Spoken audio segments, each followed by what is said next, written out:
All right. In the next hour, we will learn about dairy heifer grazing and focus on the water quality and economic opportunities that expanding this practice may bring to our Wisconsin landscape. Our first speaker, Dr. Sarah Lloyd, is the value chain coordinator for the UW-Madison Grassland 2.0 project and will share research findings from transitioning land into well-managed pasture and economic considerations for dairy heifer grazing. All right, Sarah, you should be able to share. Okay, great. Okay, so does that work?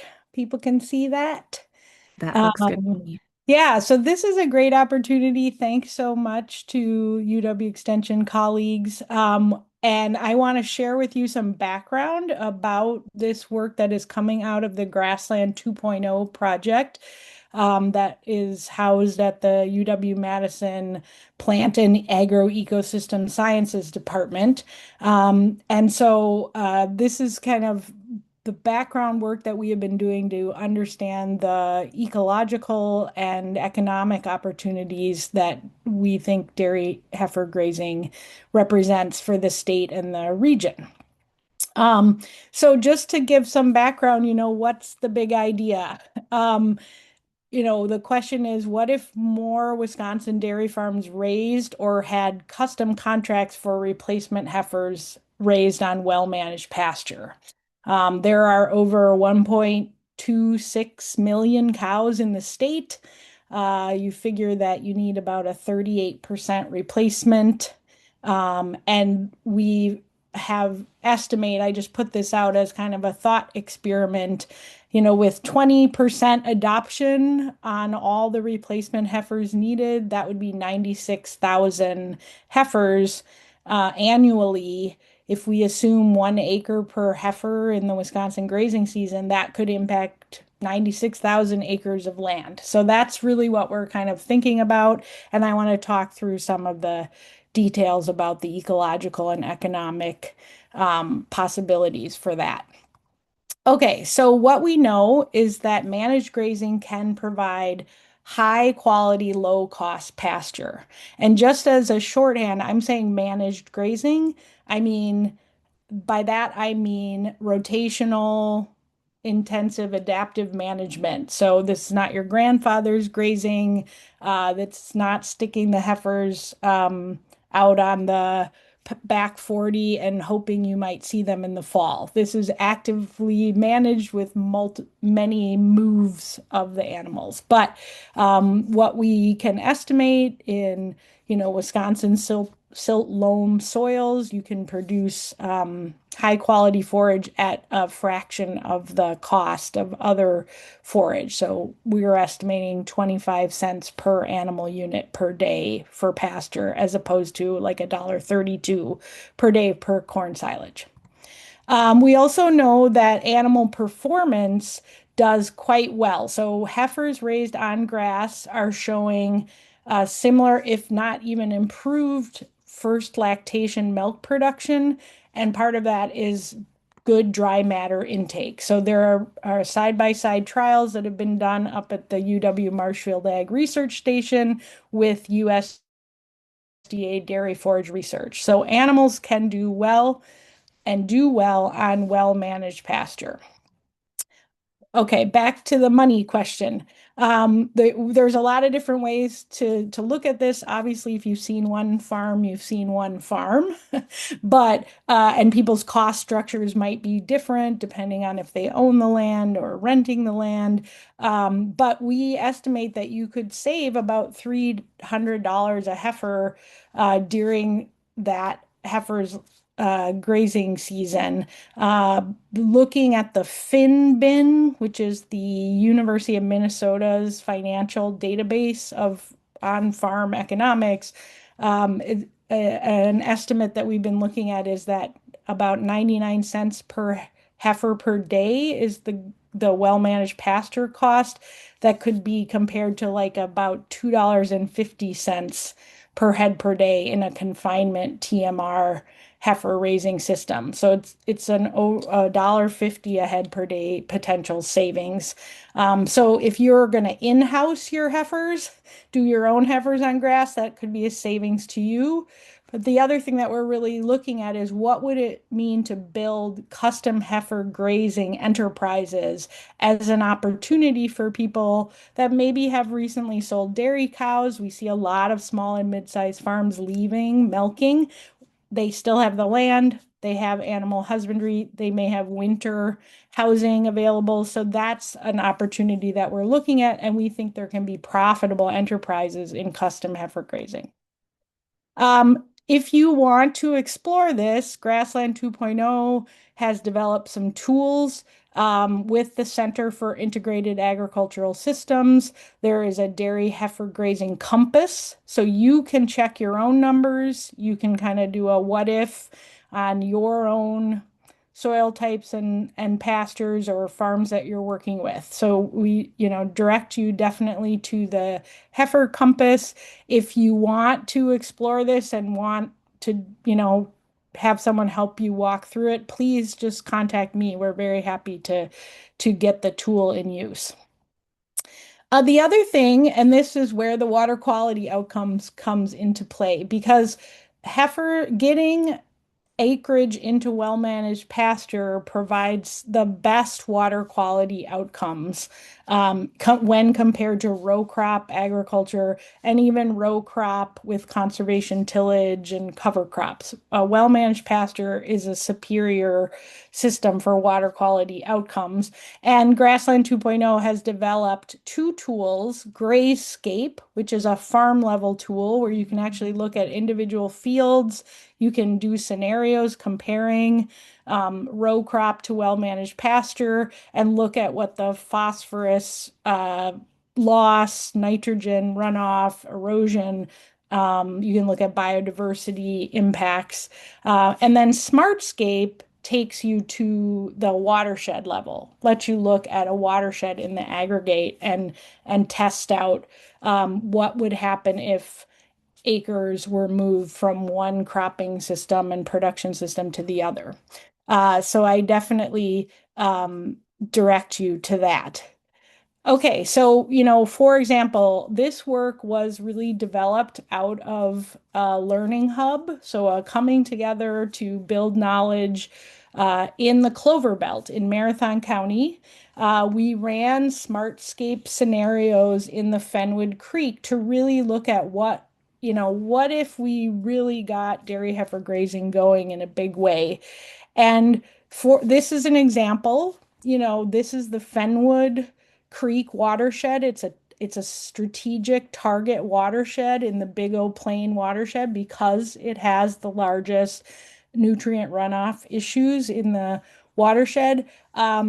What we found is that if you transitioned, up towards 5,000 acres of the current corn and soy and corn, continuous corn acres into managed grazing, you could meet the soil loss reduction goals. You could get under the goals that the county has set, and you could almost meet the phosphorus loss goals. So this is an output from Smartscape where you can click on your watersheds and take a look at this and run these scenarios. So this is where we are getting some momentum of looking at what a great benefit it would be to get some more heifers on grass.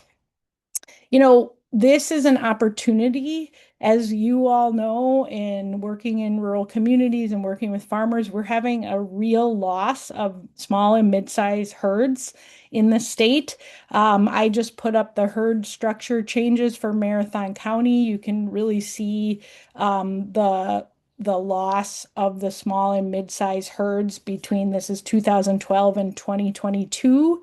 But I call your attention to like the number of cows and what if those heifers were raised in place or nearby on well-managed pasture, there's quite a number of animal units, and that could be quite a lot of acres and an opportunity for folks that really it's been very difficult for people to have viable enterprises in small and mid-sized milking. We've also seen corn and soy enterprises not cash flow, not making money. And so dairy heifer grazing is a real opportunity. And so all we have to do are these simple 8 things. But I just wanted to put this up here. If you want to take a look at it, it's on a blog post on the Grassland 2.0 website. And really, the blue gears are about providing technical assistance for farmers who are interested in thinking about dairy heifer grazing, whether it's their own heifers or custom operators. The orange gear is about collaborating to bring together the current and research about animal performance and encourage the university and other research partners to continue looking at these animal performance issues. And then the green gears are about what is the marketplace saying. There is a lot of claims making around ecological outcomes that is being made in the dairy processing, the consumer brand space. How do these brands think about the heifer part of the animal's life? Because it's 2 years of the animal's life. And so we're working to match up the science with what the industry is doing to measure greenhouse gas outputs and also water quality. So that's another aspect of the work that we can talk more about on a future webinar. But these are kind of the system changes that we are putting we see as critical to move this forward. And so, again, we are connecting and trying to support farmers and custom operators. We had a panel back at the Grassworks conference with 2 sending farms and 2 custom operators that were able to share how it has been working for them to build these enterprises. Again, bringing the latest information and research together. I encourage you to check out the tools page on the Grassland 2.0 website. You can access the Dairy Heifer Compass and the SCAPE tools. And then again, we're talking to the industry about how they look at the heifer stage of the life of the animal. So please reach out to me. We also have, if you're interested in like getting on a listserv where we talk about, pasture walks or webinars, you can contact me. And otherwise, Amber was going to put a Google link in the chat that you can fill out a little form. That shout out to Rachel Baressa, who's been working on just gathering the folks that are interested in that so we can learn together. So I will leave it at that and pass the mic. Awesome. Thank you, Sarah. That's a really great way to get our discussion started. We already have one question in the chat, but I think I'm going to wait for that till the end because it's I thought it was a super interesting question.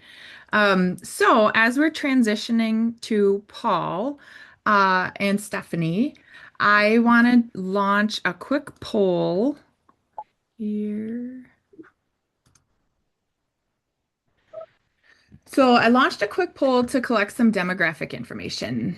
This is anonymous information. It helps us evaluate the audiences that we're reaching with this type of work.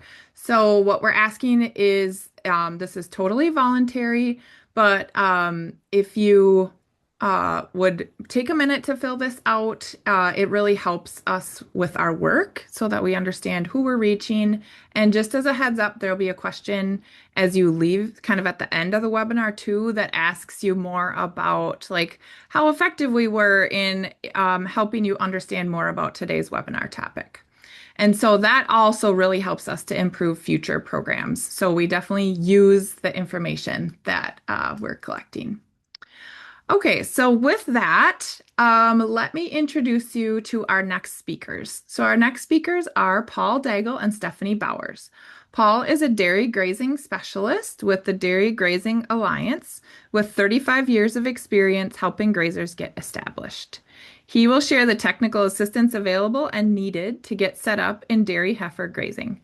After Paul, we'll hear from Stephanie, a regional dairy educator from UW-Madison Division of Extension with specialization and experience in tools like virtual fencing and forage management apps that can assist dairy heifer grazers. With that, I'll let you take the mic, Paul. All right, thanks for inviting me. It's exciting to be here. As Amber said, my name is Paul. I've been involved with managed grazing since the early 90s and always excited to talk about it. Um, I used to put this question as a question, why every heifer and possibly dry cow should be raised on pasture, but to me, it's more of a statement of the success we've had and why it's just a good idea for dairy farmers to consider. Um, Next, Sarah.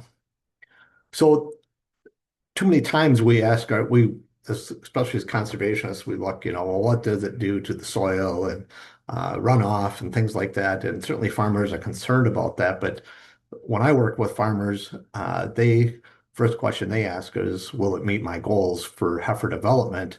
And then the second question is, what about cost and profit from that enterprise as well? And we certainly have to first know their goals. And most farmers want to have a minimum of 1.7 pounds rate of gain per day for these Holsteins. Jerseys and Guernseys and Ayrshires, they're a little bit more modest, but that's that's the goals they shoot for and kind of the industry standards. And they want to reach that 82% mature weight when they have their first calf and be productive animals as they come into the milking string. Next. So can we do that on pasture? And UW certainly has demonstrated that, and we actually can get a little higher rate of gain than in confinement, near 2 pounds per day. And that's been proven over about a 10-year stretch, and UW Marshfield continues to show some of the same numbers. So yes, we can, with confidence, reach their weight of gain that they want. Next. So what about performance? When they get into that milking string. And there's different sources for the same data that the animals that were raised out on pasture, if done properly, that they actually outperform their counterpart raised in confinement by nearly 10% that first lactation. The other thing is they also stay in the milking string about a year longer than the animals that were raised in confinement. And if you ask yourself, what possibly why, anyone that's on concrete all day understands why. If you have these heifers raised in confinement on concrete, their legs, their joints just don't hold up as long. And the number one reason they leave the herd is lameness. Next. Minnesota's done some work with heifers on pastures versus confinement at first calving, that they have a 50% reduction in DAs. They have a 60% less calving difficulty, 33% less milk fever, and no skeletal injury was observed versus 1 in 10 for animals raised on confinement. And simply put, these animals are just a much more athletically, physically fit animal when they come into their first calving opportunity and when they reach that milking string. And these are proven outcomes. Next. So where do we start? I like to work with the farmers because we have to teach the farmer how to graze. We need to teach the heifers and dry cows how to graze. So we want to start with some animals that are easy to work with and that can tolerate some mistakes with management. And that would be that heifer group that's 18 to 24 months old in our dry cows. They do not need super high quality feed, relative feed value, from 100 to, or feed quality from 100 to 120. That's pretty easy to do even with like first cut hay, but we're talking about just decent pastures. So it's logical to start with that group. And then move up that chain. The next group I would encourage is if you have this down, is those heifers 12 to 18 months, the dairy cows, and in the last 200 days of their lactation, I see a lot of dairy farmers take that last 100 days even and graze those animals. And then those heifers, 3 months to 12 months old, those are the trickiest in my opinion because we're seeing energy demands not being met on pasture, and we got to supplement those animals a little bit. We also tend to work with some there's some animal, I don't know, diseases and things that are need to be watched when they're on pasture. So to me, that's the last group I would take out there once you have if you have confidence in everything else. And then certainly that first trimester dairy and the calves are the most difficult, but can be done. Next. So I just want to share a success story. This farmer has 400, probably nearly 500 cows today in north central Wisconsin. And I've been working with him since 2009. And we started with one farm with 71 acres and a nice group of heifers. And I'm actually writing grazing plans for him for two more farms to expand that grazing opportunity. And so next. So he shared with me 2009, if you remember, the milk prices were right about where they were today, actually lower, about $10 a hundredweight. He needed to make some major changes to really stay viable. And he was having all his animals custom raised for about 250 a day. And he knew most of those feed costs drove those, or the feed costs drove that custom heifer raising. So if he figured he could cut his feed cost by grazing, that he could have some substantial savings. And that's what we focused on. And it is definitely the second highest expense on the farm, raising those dairy heifers. Next. So I try not to use too many spreadsheets and stuff, but these are actual numbers we captured on his farm when he set that farm up. I've updated them to today's prices. Uh, it was quite a bit cheaper back then, but really it's still substantial savings. And looking up the 71 acre operation today, we're looking at with cost sharing about an $8,200 setup cost. Without cost sharing, 25, a little over 25,000. And that sounds expensive, but when you realize the system's going to last at least 20 years, it does little to affect the daily cost to have an animal on pasture. Um, it's the last thing I emphasize with the farmers cost sharing. Uh, so we try to get the grazing mindset developed that it's going to work for them and get them enthused. And if we can supplement a little bit with some cost sharing, amen. But really, he's saving 35 to 40,000 a year yet today on this 71 acre farm. And again, he's going to expand his grazing operation because of it. Next. So bottom line on his farm, his cost per animal, let's just round it up. It's about $1 a day to raise a heifer on managed pasture. He's saving today over $1.58 per day on each one of those heifers when he's grazing them. So those are still real numbers today and very viable, and it's still occurring today on that farm, along with quite a few other farms. Next. So rate of gain. He was pretty darn nervous. He's a numbers guy. He had a herd average over 30,000 at the point I was working with him. He actually rented scales and brought those animals back to the farm once, or right there was a farm set on this where this 71 acres was located, and weighed those critters every single month. And you can see we actually started grazing pretty early, April 28th, when they arrived. That first month he was getting 2 pounds, dropped down to 0.8849, kind of rattled them a little. Those were his young heifers. He put them out there. He found out quite quickly he needed to supplement an energy source, and he started bringing sweepings from his freestall for them. After that, everything rose up. He's meeting the industry standards. He also kept them and bale grazed them all winter long on high quality feed, high dry spot, and but no shelter. And he's still got those average daily gains that he wants. The one challenging time is in the spring. You can see May of the second year, 1.5. Pastures can be a little washy then, low fiber. You might need to supplement just a little bit of dry hay during that time to get those industry standards, but otherwise we're exceeding it on this farm. Next. So this is a quote from him. I'm finding I can raise heifers on pasture for much lower cost and reach all the industry standards for weight and height rates. And they're strong and in good condition. And they come into my free stall. That still saves me about 40,000 per year over having them custom raised. You don't find those savings in the industry today. Everything else is 1 or 2%. You know, if you can shave that off, they're happy. Next.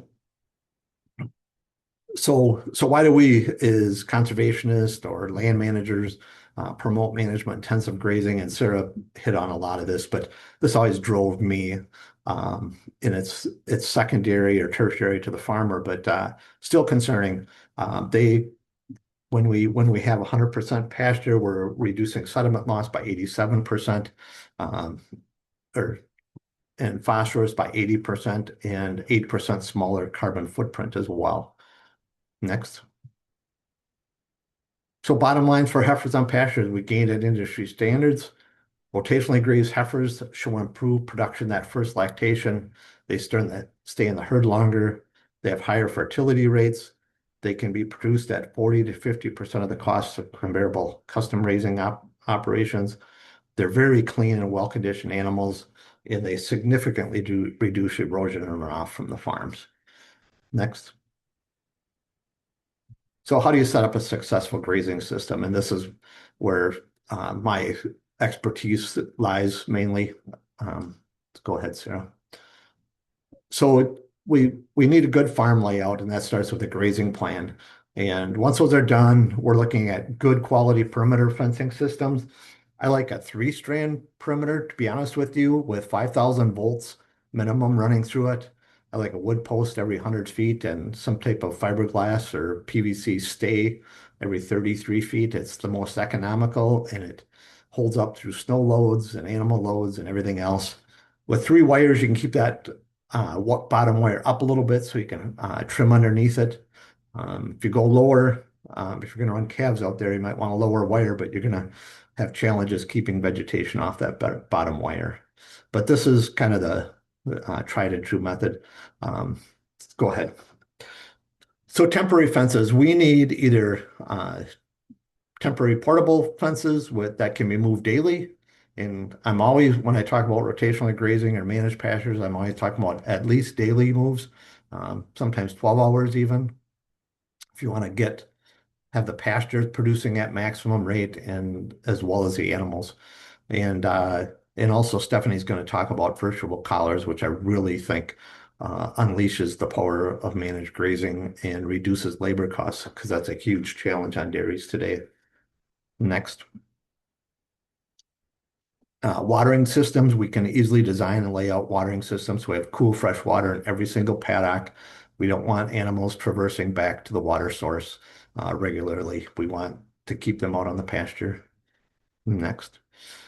We need a properly installed low impedance energizer system that has, first a good low impedance fencer, a grounding system, and shutoffs. And it all needs to be set up properly so that works 365 days a year. Next. Lanes, they might be needed for heifers and poorly drained areas, but to be honest, probably unlikely because they don't really cross and move back and forth too much. But there could be a need for them, but that's where we can, as technical service providers, help out a little bit. So forages, this is probably one of the bigger decisions that they make. Graze what grows well in your soils, and we know all the forage suitability groups for Wisconsin and the best forages for them. Sometimes you'll still see recommendations on tall fescues, and there's these improved tall fescues. I would skip them all. That's my opinion. They look great on all the growth charts, all the studies, but when the cows come to eat them, the palatability continues to remain very low. It's a great harvested feed, but I would not put tall fescue in your pasture. We want to fertilize just like we do corn, soybean, alfalfa. And we also need to learn how to graze these forages on your farm. and plants species certainly that are suited to the climate and soils of your farm as well. So what's the most important thing? We might think all the practices that we just mentioned are the most important thing on there. But in reality, I don't know what happened to that slide. It looks like we got two things going on. But in reality, what's the most important is putting the proper amount of animal units with the correct amount of rest. So stocking rate, that is probably the most important thing that we can help that farmer with is determining what the soils will produce, how many livestock it'll handle based on the forages that they're growing, and and then working with them for 2 years to gain confidence in the system because they can't really just go knock on the door and talk to their neighbor about their pasture management. Most of them, there's not enough of it to have that confidence. But as grazing specialists, we can go out and walk those pastures. When we were doing this in Marathon and Lincoln counties, we try to get out to those farms at least once a month when they're for their first 2 years to make sure we have a good conversation about pasture management and that we're all on the same page with this system. Next.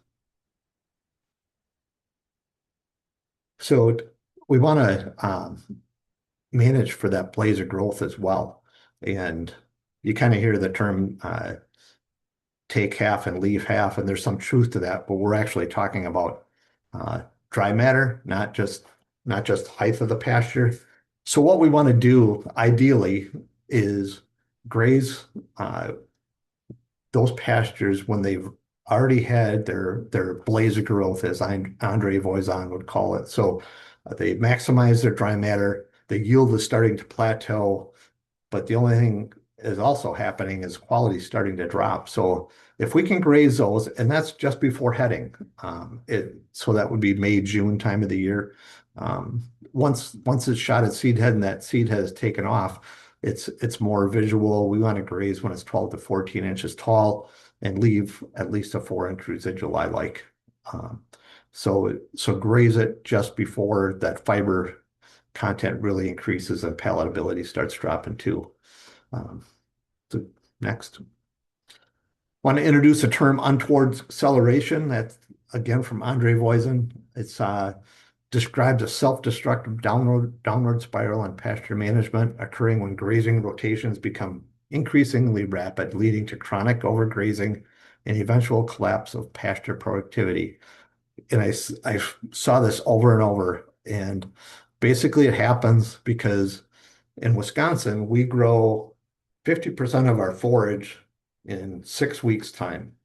So how the heck do you manage that? And I call it grazing with your blinders on, moving by calendar or not paying attention to what's out there. So if you're moving by calendar, every time you come back, there's less and less pasture, dry matter, starting about the 4th of July.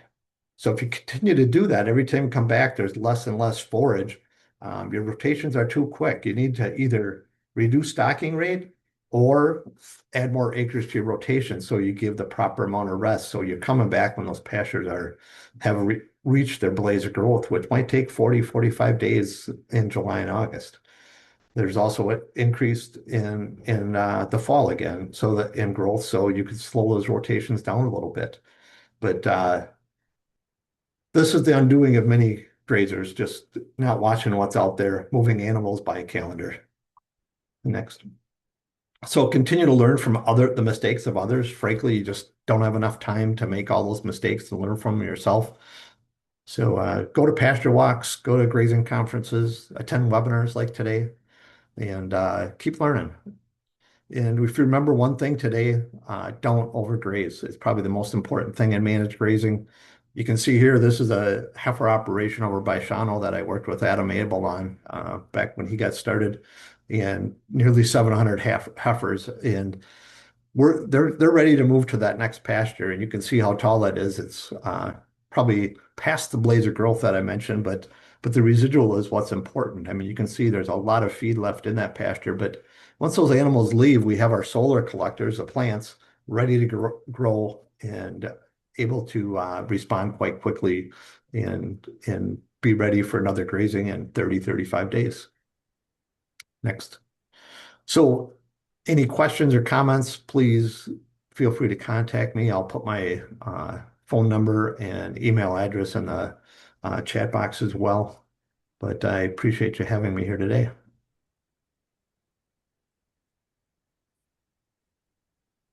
Thanks, Paul.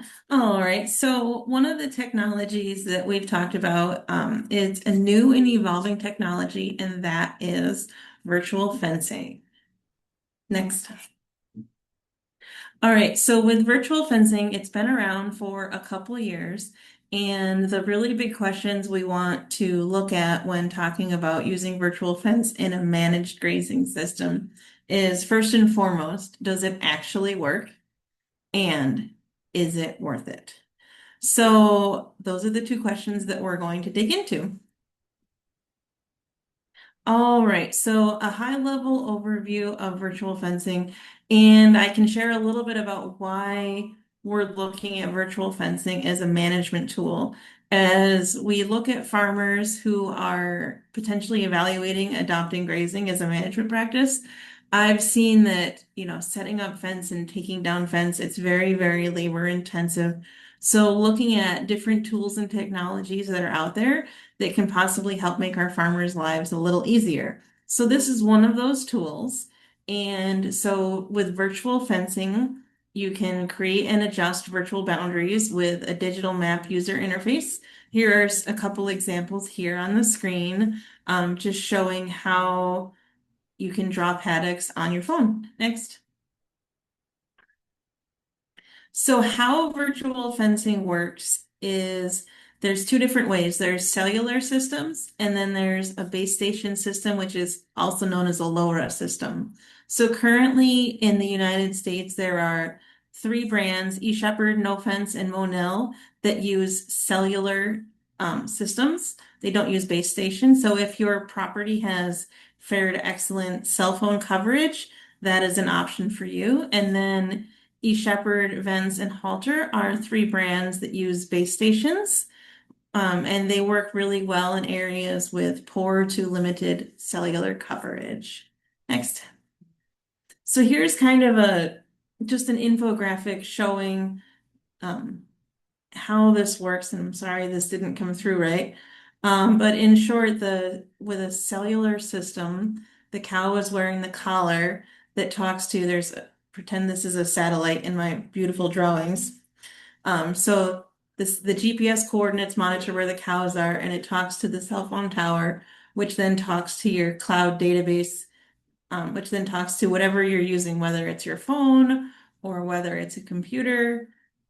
Just gives you an idea of how that works. Next slide, please.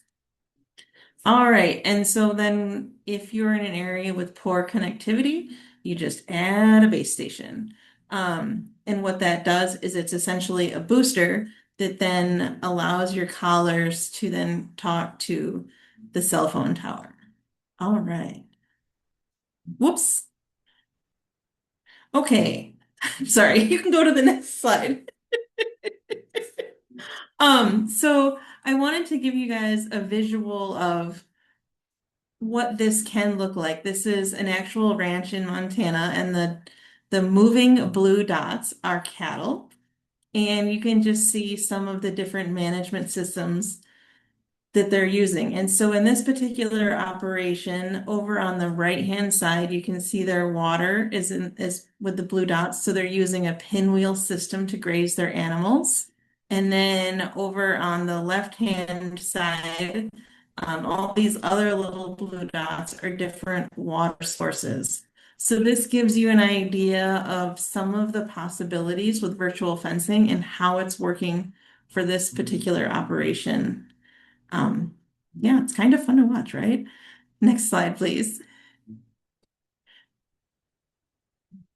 All right, so one of the biggest questions we have with virtual fencing is how is it economically justifiable? So what we've noticed with most of the operations that I talk to, in year one, it's significant savings in labor. You're not setting up fence, you're not taking down fence, you're just drawing on your phone where to go. And because of that, you have the opportunity to increase the number of moves that you're moving your cattle. Like you could move them up to 6 or 7 times per day instead of once daily or twice a week. So when you improve your grazing skills, you can increase pasture productivity. So that's what we're really starting to see in year two is through improved soil health and improved managed grazing practices by moving them more often. We're seeing more forage produced as well as opportunities for increased forage quality. So at this particular ranch in Montana, what they found was that in their second year, their calf weaning weights were increased by 60 pounds a calf. And part of that was due to creep grazing, as well as just the productivity and the forage quality. So with today's beef prices, that's a significant return on investment for them. And that's just one of the ways in which virtual fence has really impacted their operation. All right, next slide, please. So with virtual fencing, because you're not using physical fence except for a perimeter, check your state and county legal guidelines for fences there. There's a lot of opportunities for land access and utilization. So I think about water quality a lot when I look at land access and utilization. It's not only additional land that you're able to use, that you might not be able to use otherwise, but it's also the opportunity to fence out areas as well. So you can include more land and then you can also exclude areas like critical and sensitive areas a lot easier than setting up a physical fence and taking down a physical fence. So there's a lot of opportunities that way as well. Next slide, please. And I wanted to give an overview. This is a farm in southwestern Wisconsin and how they're using virtual fence as part of their overall system. So what they have here is all of these different paddocks are set up to be grazed, obviously with virtual fence. And what this actually is it's along a creek. So it's an area where, depending upon water levels, certain times of the year, and then there's also significant topography challenges because it's just very steep. So for this operation, this is just an example of how they're able to access more grazing land and they're able to get more livestock on the land and keep more livestock on the land. So, and then my final slide, please. All right, that was just a really quick, super high level overview of virtual fence. I could talk virtual fence all day, every day, so feel free to reach out. Here's just some pictures of some different kinds of collars that are out there, and I'd be glad to chat anytime. So, yeah, I guess we're going to open it up for questions now. All right. Thanks, Stephanie. Thanks, Paul. And thanks, Sarah. So we've got a couple of questions in the Q&A box, and I just want to encourage everybody, if you do have questions for any of the speakers, please put them in the Q&A box. We have got them for another almost 15 minutes here, so you have easy access to ask your questions. So I think maybe Paul and Sarah, and Stephanie, I'm interested in you guys' insights on this first question. So, it seems like there's a confusing contradiction in messaging around grazing. Perhaps this is over time. We've had some shifts in the way we talk about things. I've heard from numerous farms they were encouraged or pushed to make huge investments to shift to animal confinement to be more profitable, improve animal health, milk production, and reduce erosion and improve water quality. How does that historic messaging to dairy farmers reconcile with current messaging around grazing that seems to contradict that? I'm happy to Uh, take a stab at it. yeah, Paul, do you want to chime in? Sure. So I've been hearing that same question for probably 40 years. And that's where economics come into play. And Tom Kriegel used to track this so well. And but for a long time, dairy grazers were more profitable per cow and per hundredweight than any other category of farm in Wisconsin, confinement or a traditional stall barn, even large confinement. But to be honest, most those efficiencies came with lower feed costs and some labor savings were the big reasons. But over the last, I'll say 8 years, with confinement getting bigger and bigger, and you see these operations run, they are their efficiency in the conventional milk market is unmatched, and they're probably 2 to 3 pounds per hundredweight higher than even the best grazing operations, and they'll tell you that. Many of those grazers have switched to become organic. And if you have a 100 to 150 cow dairy grazing operation that's organic, you're really pulling in some high profits today. So that has shifted, but the cost to raise heifers in confinement hasn't shifted that much, and the number one cost still being feed costs. So does it make sense, even if you got buildings, to put them out on pastures for 6 months, 7 months of the year? I think it really does because of all those tangential benefits that we're seeing with animal health and things going on. And then simply the wear and tear on that facility is reduced for 6, 7 months of the year. Those things wear out because animals are in and out of those stalls every single day, the equipment's to run them and the labor to do it. So if you can reduce those costs for 6, 7 months of the year, it still pays. And the bottom line there's profitable farmers in every system. I guess from to erosion and water quality, UW has documented this, and they've even gone out and said managed grazing is the gold standard in soil health. And if you just think about I mean, this pasture behind me is 15 years old now, has not had any tillage tool run through it. You dig down and we got 12, 14 inches of nice, light, fluffy soil that continues to produce. All we do is interseed it with legumes to keep the legumes in the pastures. So I think that's kind of it. I'll let the other two chime in as well. Yeah, I would just add, and thanks, Paul, for that. I think that grazing has gotten kind of a bad rap, maybe because people have not successfully managed the forage and the adaptive management, because does take management. And then, over the decades and decades, dairy farmers have been asked to chase volume of production. And then with low prices, everybody's trying to run faster on the treadmill. And so I think that pushes people into the TMR kind of exact rations because everyone wants to be able to control the variables. Now, grazing has variables and people need to adaptively manage those. But from a water quality outcome and enterprise profitability, I think grazing is has the most potential and does show those outcomes. Awesome. Thank you. So we have one more question about managing and optimizing grazing during the winter. While you guys answer that, I think I'm going to put up the QR code for our agronomists that are looking to get credits for today. So why don't you go ahead and answer that? Looks like Paul, you get to answer because Sarah has muted herself. And I'm gonna put up that code now as you all are talking. So I'm happy to take a stab at it. And so there's been farmers that have really pushed the envelope of grazing. I tend not to make those animals work too much for their feed, but there's people that have stockpiled feed and they have their animals pushed through snow to get it.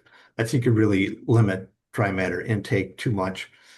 Can some of that be done? Sure, but when we're talking about animals on pastures in the winter, I encourage a nutrient management plan. So we're putting animals in storage feeds out on the acres that need those nutrients, and certainly buffers between our streams and lakes if there any runoff going towards them.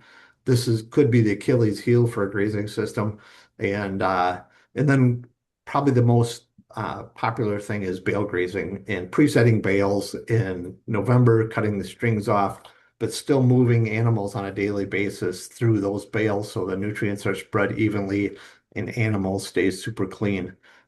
This winter showing us again that Mother Nature's in charge of winter and we can't be in in winter denial.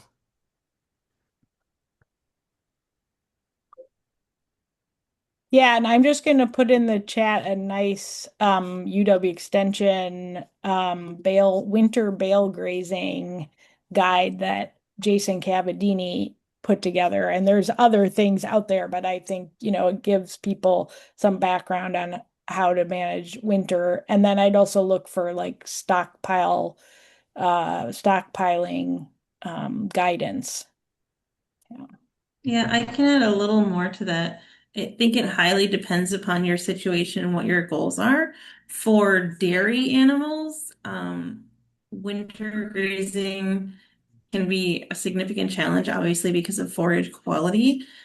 So it's a matter of knowing your context. I see more winter grazing with beef operations, and one particular advantage of winter grazing, or I shouldn't say one advantage, but I see virtual fence as enabling more people to do winter grazing, whether it's through bale grazing or stockpiling. But so much of it depends upon your individual operation because what works for you may or may not work for your neighbor as well. So yeah.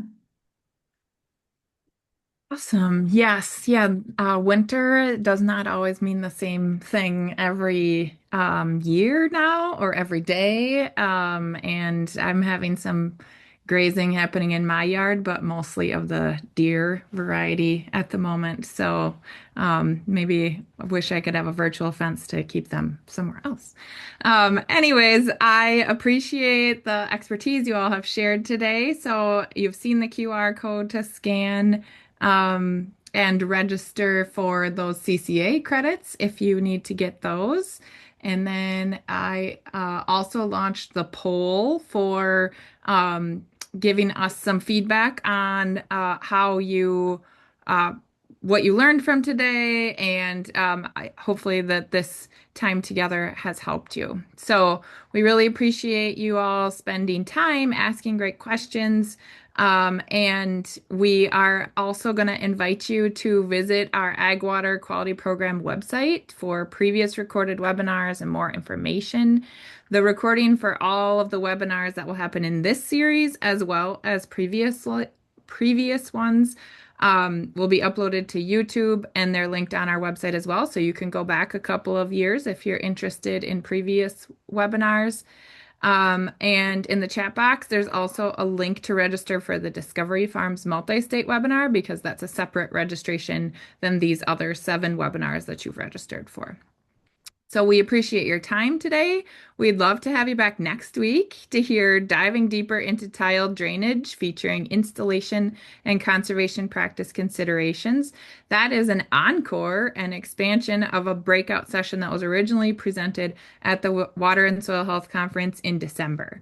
So we hope you have a great rest of your day and hope to see you again next week. Thank you so much.